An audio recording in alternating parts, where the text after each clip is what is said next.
পুরুষরা আইনিভাবে বৈষম্যের শিকার হচ্ছে সেই সকল বিষয়গুলোতে আমরা সবসময় অ্যাক্টিভ। এবং এই ক্ষেত্রে আপনারা যেটা বলছেন, আমরা শুরু থেকে আপনারা দেখবেন 8 ফর ম্যান ফাউন্ডেশনের আপনারা পত্রপত্রিকাগুলোতে সার্চ দিয়ে দেখতে পারেন, যখন রাকিবের এই ঘটনা প্রকাশ পায় আমরা সাথে সাথে আমাদের রেজিস্টার অর্গানাইজেশন আমরা রাকিবের সাথে যোগাযোগ করি, তার সাথে দেখা করি এবং তার প্রবলেমটা আমরা জানতে পারি। জানার পরে আমরা তাদেরকে সহায়তা করার জন্য মানে ওই সময় আমরা মানববন্ধন করছি। পাশাপাশি এই আইনজীবী অ্যাডভোকেট ইশাদ হাসান, উনি আমাদের সংগঠনের ল মানে আইন লিগ্যাল অ্যাডভাইজার, এবং ওনাকে আমরা অনুরোধ করি এবং উনি অনেকটা ফ্রিতে এই মামলাটা লড়াই করে। তাহলে আমাদের উদ্দেশ্যটা কি? নাসির বা তামিমা আমাদের উদ্দেশ্য নয়। আমরা আসলে ব্যভিচারের 497 যে ধারা আছে সেই ধারায় নারীর শাস্তি দেওয়া যায় না। পরক্রিয়া করলে পুরুষের শাস্তি হয়, নারীর শাস্তি হয় না। যেহেতু একটা পরক্রিয়া নারী এবং পুরুষ দুজনে মিলে করে, তাহলে শাস্তি দিতে হবে দুজনকেই। এই যে লিঙ্গ নিরপেক্ষ একটা দাবি, এই দাবিটা আমাদের আছে। পাশাপাশি আপনারা জানেন যে এই যে ঘটনায় আমরা দেখতে পাই পিবিআই রিপোর্ট অনুযায়ী নাসির এবং তামিমা যে ডিভোর্সের কথাটা বলতেছে সেখানে আসলে জালিয়াতির প্রমাণ পাওয়া যায়।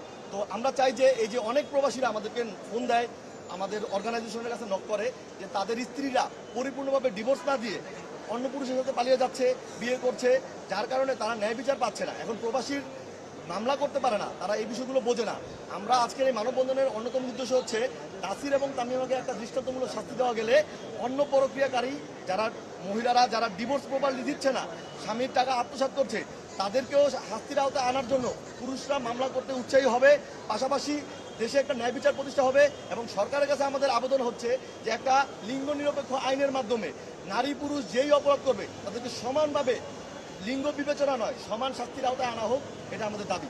আচ্ছা, আমরা তো এখানে রায় দিইনি, আমরা বলতেছি যে তাদের অপরাধ প্রমাণিত হলে দাবি তো করতেই পারি। আমরা তো বিচারের অপরাধের আমরা যেহেতু যে কোনো মানুষের বিরুদ্ধে যখন অভিযোগ হয় তখন অভিযোগকারী কিন্তু তার বিরুদ্ধে অভিযোগ তোলে, বিচারক এটার ন্যায় বিচার নিশ্চিত করবে প্রমাণিত হলো কি হলো না। আমরা তো দাবি তুলতেই পারি তাদের দৃষ্টান্তগুলো শাস্তি হোক, কারণ আমরা দেখতে পাইছি যে আমাদের কাছে যতটুকু ডকুমেন্ট আছে তা সেই অনুযায়ী নাসির এবং তামিমা অপরাধী, তারা পরিপূর্ণভাবে এই ডিভোর্সটা কমপ্লিট করে নাই। আমরা ডকুমেন্ট পাওয়ার পরে আমাদের সংগঠন এই বিষয়ে মুভ করেছে। এখন আপনি বলতেছেন আমরা তো রায় দিচ্ছি না, আমরা দাবি তুলতেছি তাদের কঠিন শাস্তি হোক।